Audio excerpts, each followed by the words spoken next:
ನಮಸ್ಕಾರ ಸ್ನೇಹಿತರೆ. ಬೆಂಗಳೂರಿನ ಲಾಂಗ್ ಫೋರ್ಡ್ ರಸ್ತೆಯಲ್ಲಿರುವ ಆ ಐಷಾರಾಮಿ ಆಫೀಸ್ ಒಳಗೆ ಒಂದು ಗುಂಡಿನ ಶಬ್ದ ಕೇಳಿಸುತ್ತೆ. ಆ ಶಬ್ದ ಕೇವಲ ಒಬ್ಬ ವ್ಯಕ್ತಿಯ ಪ್ರಾಣ ತಗಿಲಿಲ್ಲ, ಬದಲಾಗಿ ದಕ್ಷಿಣ ಭಾರತದ ರಿಯಲ್ ಎಸ್ಟೇಟ್ ಲೋಕವನ್ನೇ ಬೆಚ್ಚಿ ಬೀಳಿಸ್ತು.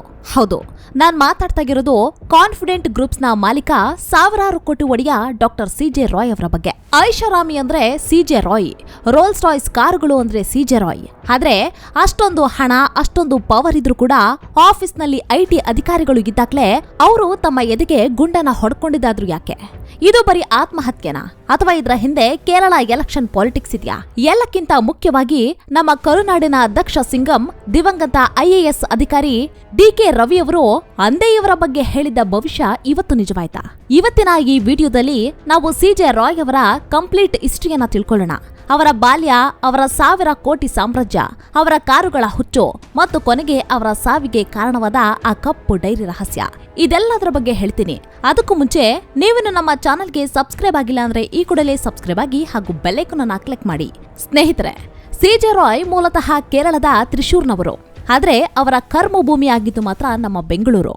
ಇವರೇನು ಹುಟ್ಟುತ್ತಲೇ ಬಾಯಲ್ಲಿ ಬೆಳ್ಳಿ ಚಮಚವನ್ನ ಇಟ್ಕೊಂಡು ಹುಡ್ತವ್ರಲ್ಲ, ನಿಮ್ಮ ಹಾಗೆ ಮಿಡಲ್ ಕ್ಲಾಸ್ ಫ್ಯಾಮಿಲಿ ಅವರದ್ದು. ಬೆಂಗಳೂರಿನ ಸೇಂಟ್ ಜೋಸೆಫ್ ಇಂಡಿಯನ್ ಹೈಸ್ಕೂಲ್ನಲ್ಲಿ ಓದಿದ್ರು, ಮೆಕ್ಯಾನಿಕಲ್ ಇಂಜಿನಿಯರಿಂಗ್ ಅನ್ನ ಮುಗಿಸಿದ್ರು. ಆರಂಭದಲ್ಲಿ ಇವರು BPL ಕಂಪನಿಯಲ್ಲಿ, ಆಮೇಲೆ TVS ಎಲೆಕ್ಟ್ರಾನಿಕ್ಸ್ ನಲ್ಲಿ ಕೆಲಸವನ್ನ ಮಾಡಿದ್ರು. ಆನಂತರ HP ಕಂಪನಿಯಲ್ಲಿ ಪ್ಲಾನಿಂಗ್ ಮ್ಯಾನೇಜರ್ ಆಗಿ ಕೆಲಸಕ್ಕೆ ಸೇರ್ತಾರೆ.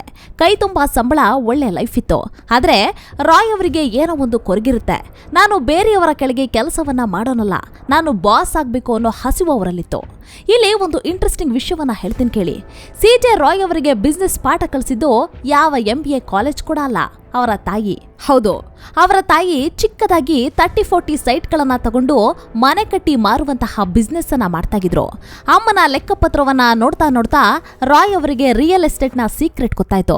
1997ರಲ್ಲಿ ರಿಸ್ಕ್ ಅನ್ನ ತಗೊಂಡು HP ಕಂಪನಿ ಕೆಲಸಕ್ಕೆ ರಾಜೀನಾಮೆಯನ್ನ ಕೊಡ್ತಾರೆ. ಆಗ ಎಲ್ರು ಇವರನ್ನ ಹುಚ್ಚ ಅಂದಿದ್ರು, ಆದ್ರೆ ಮುಂದೆ ನಡೆದಿದ್ದೇ ಇತಿಹಾಸ. 2006ರಲ್ಲಿ ಕಾನ್ಫಿಡೆಂಟ್ ಗ್ರೂಪ್ಸ್ ಹುಟ್ಕೊಳ್ಳುತ್ತೆ.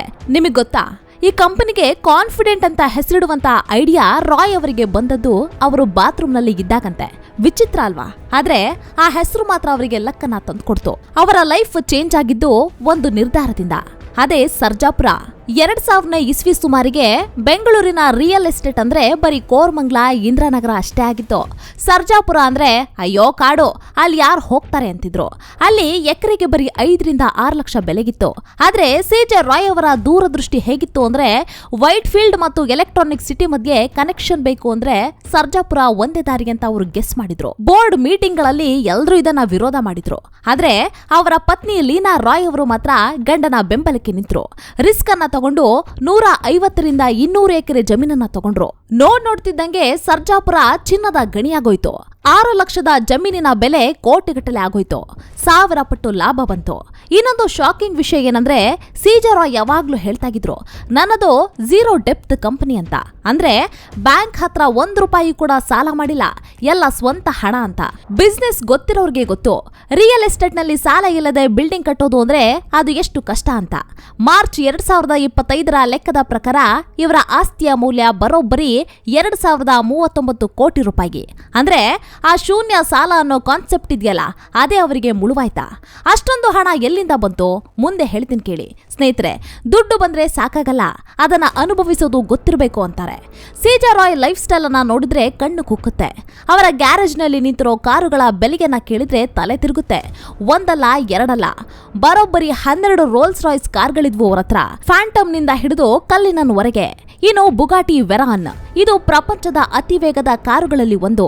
ಇದರ ಬೆಲೆನೇ ಸುಮಾರು 12 ಕೋಟಿಗೂ ಹೆಚ್ಚು. ಅದಲ್ಲದೆ ಕೋನಿಕ್ಸೆಗ್ ಅಗೆರಾ, ಇದು ಸ್ವೀಡನ್ ದೇಶದ ಕಾರು, ಬರೋಬ್ಬರಿ 25 ಕೋಟಿ ಬೆಲೆ ಬಾಳುತ್ತೆ. ಅಷ್ಟೇಗಲ್ಲ, ಓಡಾಡಕ್ಕೆ ಗಲ್ಫ್ ಸ್ಟ್ರೀಮ್ ಪ್ರೈವೇಟ್ ಜೆಟ್ಗಳು, ಬೆಂಗಳೂರಿನಲ್ಲಿ ಓಡಾಡಕ್ಕೆ ಹೆಲಿಕಾಪ್ಟರ್ಗಳು. ಆದ್ರೆ ಇಷ್ಟೆಲ್ಲ ಕಾರುಗಳ ಮಧ್ಯೆ ಒಂದು ಹಳೆ ಮಾರುತಿ 800 ಕಾರ್ ಕೂಡ ಇತ್ತು. ಯಾಕೊತ್ತಾ 1994ರಲ್ಲಿ ರಾಯ್ ಅವರು ಮೊದಲ ಬಾರಿ ಸ್ವಂತ ದುಡ್ಡಲ್ಲಿ ತಗೊಂಡ ಕಾರದು. ಆವಾಗ ಶೋರೂಮ್ನವರು ಅವರಿಗೆ ಅವಮಾನ ಮಾಡಿದ್ರಂತೆ. ಅದಕ್ಕೆ ಆ ಕಾರನ್ನ 10 ಲಕ್ಷ ಕೊಟ್ಟು ವಾಪಸ್ ಹುಡ್ಕೊಂಡು ತಂದು ಕೋಟಿ ಬೆಲೆ ಬಾಳೋ ಬುಗಾಟಿ ಪಕ್ಕ ನಿಲ್ಸಿದ್ರು.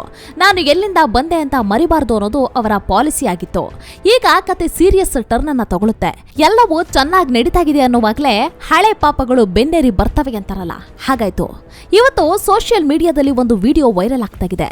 ಅದು ನಮ್ಮ ಸಿಂಗಂ ಅಧಿಕಾರಿ ಡಿ.ಕೆ. ರವಿಯವರ ವಿಡಿಯೋ. 2014ರಲ್ಲಿ ಡಿ.ಕೆ. ರವಿಯವರು ಕೋಲಾರದ ಡಿಸಿ ಆಗಿದ್ದಾಗ ಇದೇ ಕಾನ್ಫಿಡೆಂಟ್ ಗ್ರೂಪ್ ವಿರುದ್ಧ ಗುಡುಗಿದ್ರು. ವಿಷಯ ಏನಪ್ಪಾ ಅಂದ್ರೆ, ಬಂಗಾರಪೇಟೆ ತಾಲೂಕಿನಲ್ಲಿ ಸುಮಾರು 40 ಎಕರೆ ಸರ್ಕಾರಿ ಗೋಮಾಳ ಜಮೀನನ್ನ ಈ ಕಂಪನಿ ಒತ್ತುವರಿ ಮಾಡ್ಕೊಂಡಿದೆ ಅಂತ ಡಿ.ಕೆ. ರವಿಯವರು ಆರೋಪವನ್ನ ಮಾಡಿದ್ರು.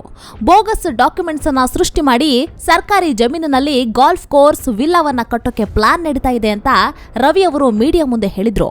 ಅಷ್ಟೇಗೆಲ್ಲ ಇದ್ರ ಹಿಂದೆ ದೊಡ್ಡ ರಾಜಕಾರಣಿಗಳಿದ್ದಾರೆ ಅಂತ ಕೂಡ ಹಿಂಟ್ ಅನ್ನ ಕೊಟ್ಟಿದ್ರು. ಆಮೇಲೆ ಏನಾಯ್ತು ಹೇಳಿ? ಡಿ.ಕೆ. ರವಿಯವರನ್ನ ಎತ್ತಂಗಡಿ ಮಾಡಿದ್ರು. ನಂತರ ಅವರ ಸಾವು ಕೂಡ ಆಯ್ತು. ಅದು ನಿಮಗೆ ಗೊತ್ತಾಗಿದೆ. ಇವತ್ ಜನ ಮಾತಾಡ್ತಾ ಇದ್ದಾರೆ. ಅಂದು ಡಿ.ಕೆ. ರವಿ ಹೇಳಿದ ಸತ್ಯ. ಪಾಪ ಅವರಿಗೆ ನ್ಯಾಯ ಸಿಗ್ಲೇಗಿಲ್ಲ, ಆದ್ರೆ ಕರ್ಮ ಯಾರನ್ನೂ ಬಿಡಲ್ಲ ಅಂತ. ಆ 40 ಎಕರೆ ಜಮೀನಿನ ಕೇಸ್ ಮತ್ತೆ ಈಗ ಮುನ್ನೆಲೆಗೆ ಬರ್ತಾಗಿದೆ. ಸ್ನೇಹಿತರೆ, ಈಗ 2025ರ ಡಿಸೆಂಬರ್ಗೆ ಬರೋಣ. ಇನ್ಕಮ್ ಟ್ಯಾಕ್ಸ್ ಅಧಿಕಾರಿಗಳು ಕಾನ್ಫಿಡೆಂಟ್ ಗ್ರೂಪ್ ಮೇಲೆ ರೇಡ್ ಅನ್ನ ಮಾಡ್ತಾರೆ. ಅದು ಸಾಧಾರಣ ರೇಡ್ ಆಗಿರ್ಲಿಲ್ಲ. ಅಧಿಕಾರಿಗಳಿಗೆ ಒಂದು ದೊಡ್ಡ ಅನುಮಾನ ಇತ್ತು. ಸಾಲ ಇಲ್ದಂಗೆ ಇಷ್ಟೊಂದು ಬೃಹತ್ ಸಾಮ್ರಾಜ್ಯವನ್ನ ಕಟ್ಟೋಕೆ ಸಾಧ್ಯ? ಇಲ್ಲೇ ಎಂಟ್ರಿ ಆಗೋದು ಬೇನಾಮಿ ಆಕ್ಟ್. ಅಂದ್ರೆ ದೊಡ್ಡ ದೊಡ್ಡ ರಾಜಕಾರಣಿಗಳು, ಸಿನಿಮಾ ನಟ ನಟಿಯರು ತಮ್ಮ ಕಪ್ಪು ಹಣವನ್ನ ಸಿ.ಜೆ. ರಾಯ್ ಅವರ ಕಂಪನಿಯಲ್ಲಿ ಹೂಡಿಕೆ ಮಾಡಿದ್ರ ಅನ್ನೋ ಸಂಶಯ. ರಾಯ್ ಅವರ ಸಾವಿನ ನಂತರ ಪೊಲೀಸರಿಗೆ ಒಂದು ಡೈರಿ ಸಿಕ್ಕಿದೆ ಅಂತ ಸುದ್ದಿಗಿದೆ. ಆ ಡೈರಿಯಲ್ಲಿ ಕೇರಳ ಮತ್ತು ಕರ್ನಾಟಕದ ಪ್ರಭಾವಿ ರಾಜಕಾರಣಿಗಳ ಹೆಸರು, ಫೇಮಸ್ ನಟ ನಟಿಯರ ಹೆಸರಿಗಿತ್ತು ಮತ್ತು ಅವರಿಗೆ ಕೊಟ್ಟಿರೋ ಹಣದ ಲೆಕ್ಕ ಇದೆ ಅಂತ. ಇನ್ನೊಂದು ಕಡೆ 2026ರಲ್ಲಿ ಕೇರಳದಲ್ಲಿ ಎಲೆಕ್ಷನ್ ನಡೀತಾಗಿದೆ. ಸಿ.ಜೆ. ರಾಯ್ ಅವರು ಕೇರಳದ ರಾಜಕೀಯ ಪಕ್ಷಗಳಿಗೆ ದೊಡ್ಡ ಫಂಡಿಂಗ್ ಅನ್ನ ಮಾಡಿದ್ರು ಅನ್ನೋ ಮಾತಿದೆ. ಕೇಂದ್ರ ಸರ್ಕಾರ ಅಥವಾ ಐಟಿ ಇಲಾಖೆ ಬೇಕು ಅಂತಲೇ ಎಲೆಕ್ಷನ್ ಟೈಮಲ್ಲಿ ಅವರ ಫಂಡಿಂಗ್ ನಿಲ್ಸೋಕೆ ಈ ರೇಡ್ ಅನ್ನ ಮಾಡ್ತು ಅಂತ ಕೇರಳದ ಕಮ್ಯುನಿಸ್ಟ್ ನಾಯಕರು ಆರೋಪವನ್ನ ಮಾಡ್ತಾ ಇದ್ದಾರೆ. ಇದು ಟ್ಯಾಕ್ಸ್ ಟೆರರಿಸಂ ಅಂತ ಅವರು ಹೇಳ್ತಾ ಇದ್ದಾರೆ. ಸ್ನೇಹಿತರೆ, ಹಾಗಾದ್ರೆ ಆ ದಿನ ಏನಾಯ್ತು? ಬನ್ನಿ ಆ ದಿನದ ಟೈಮ್ ಲೈನ್ ಅನ್ನ ನೋಡೋಣ. ಜನವರಿ 30ರಂದು ಬೆಳ್ಳಂಬೆಳಿಗ್ಗೆ ಐಟಿ ಅಧಿಕಾರಿಗಳು ರಾಯ್ ಅವರ ಆಫೀಸ್ನಲ್ಲಿ ಇದ್ರು.